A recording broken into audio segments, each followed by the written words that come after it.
sloppy playing. I just sat down now to do 2 hours worth of practice and I haven't warmed up yet. But I found myself instinctively rattling off those sequence of notes.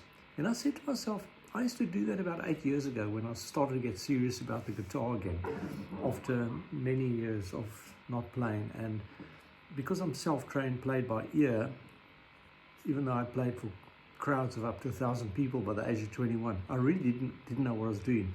I recognize in retrospect, playing rock and new wave music, I was playing extended minor and major pentatonic scales, but I was playing by ear, you know, from picking up the needle, putting on the record. Talk to your father or grandfather about that. So I said, well, all this knowledge I've gained of YouTube about music theory, I said to myself, I know what I'm doing. I know where the impulse came from. I saw a movie about 43 years ago with my then girlfriend, who's now my wife. We're sitting there driving, you know, with these massive screens in what looks like it resembles a car park, and you've got this brick of a thing hanging inside your car's window, slightly rolled down. And that's how you watch movies at a drive-in theatre, if you're not familiar with it. Once again, you can ask your father or your grandfathers. But I remember where the impulse from that sound stuck in my head all this time, to play this sort of...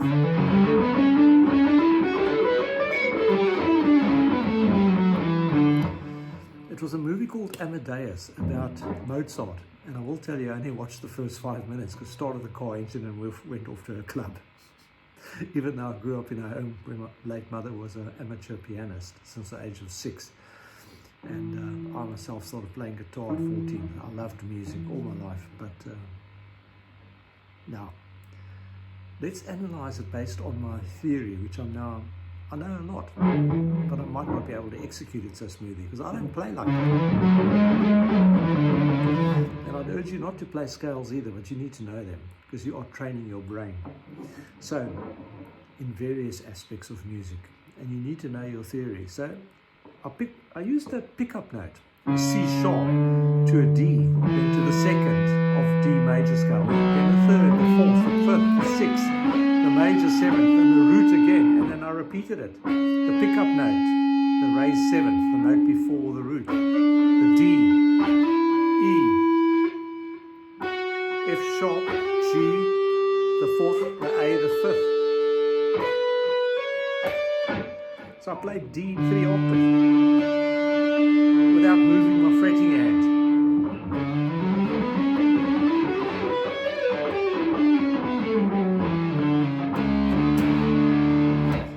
Round it off. Now, this is about training your hand to do things and also training your brain to know where the notes are. And you know, you're practicing the major scale.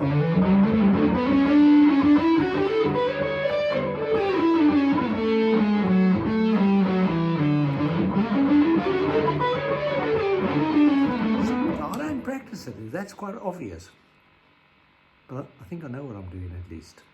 Now, I'm going to show you E major arpeggio. Root, the major third, the perfect fifth, the root, the major third, the A flat, and the perfect fifth, the B and the E.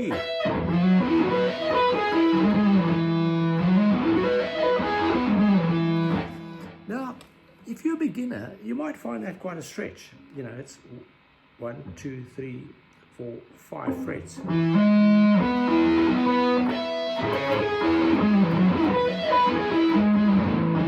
It's easier than you think though, and you're sweep picking.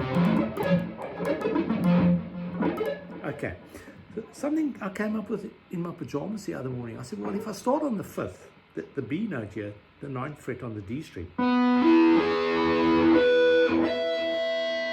I play the octave, the B on the B string at the 12th fret.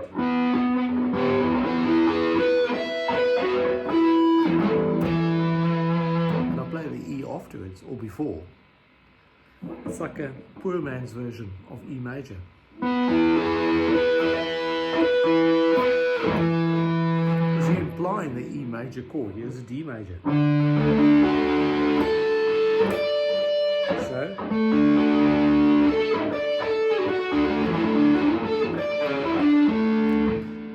that in your shredding, you know, if your bass guitarist hits a D, then you'd go for it.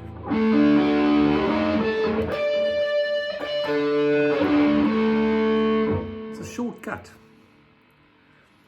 You know this is an E. Hopefully you do, in the cowboy style, the 4th fret, because you know it's a D. The root's on the B string, by the way. 3rd fret. There's your E. You can play it like this. You can expand it.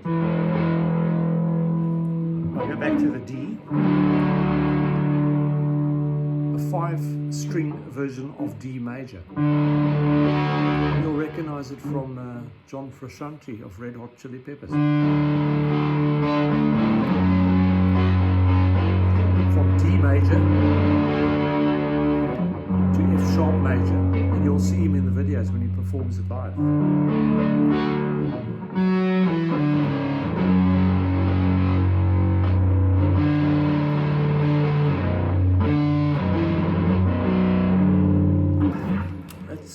That's simple.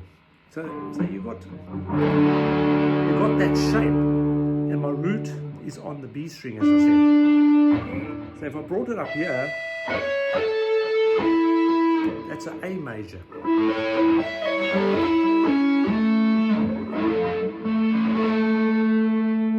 A major. And the arpeggio, when you break it up into the individual notes, you get A major.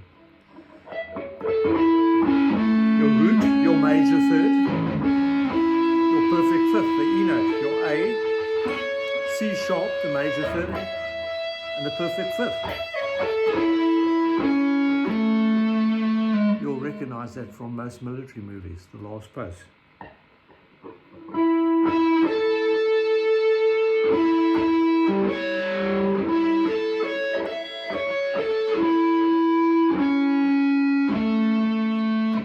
Respects. Those 3 notes, the root, the major 3rd, and the perfect 5th, make up a major chord.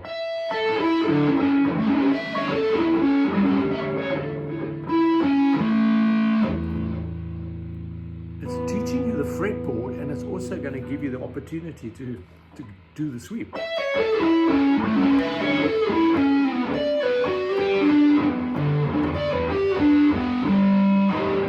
On the B, the G note.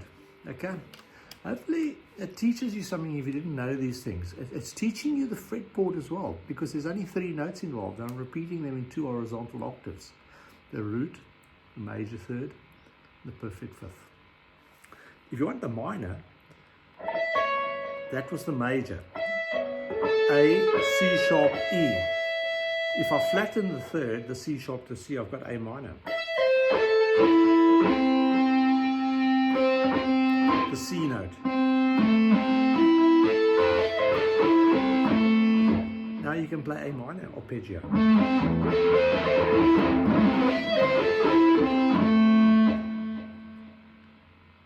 You just practice it, because you will be able to do things with it. You can play A minor arpeggio like this in the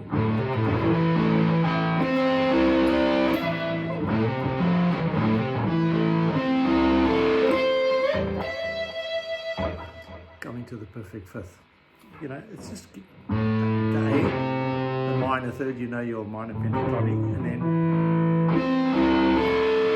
just outlining the E shape.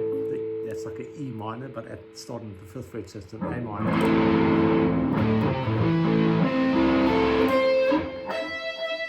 But you're hitting the 3 notes in the triad of A minor, A, C, and E. And it will enable you to do wonderful things. And when you're playing in D minor,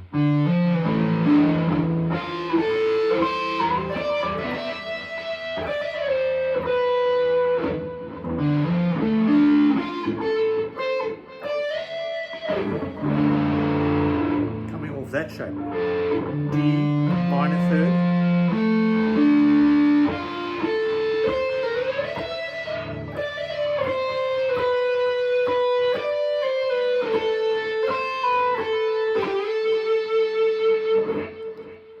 just giving you ideas.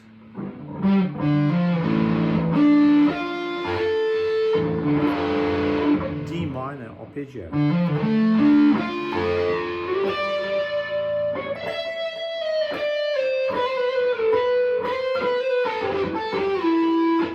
And I'm bringing in the ninth. I'm line.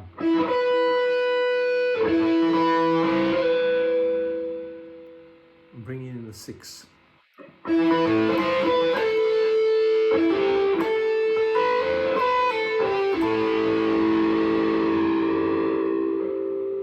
Because C is the flat seventh of D. Hope that helps.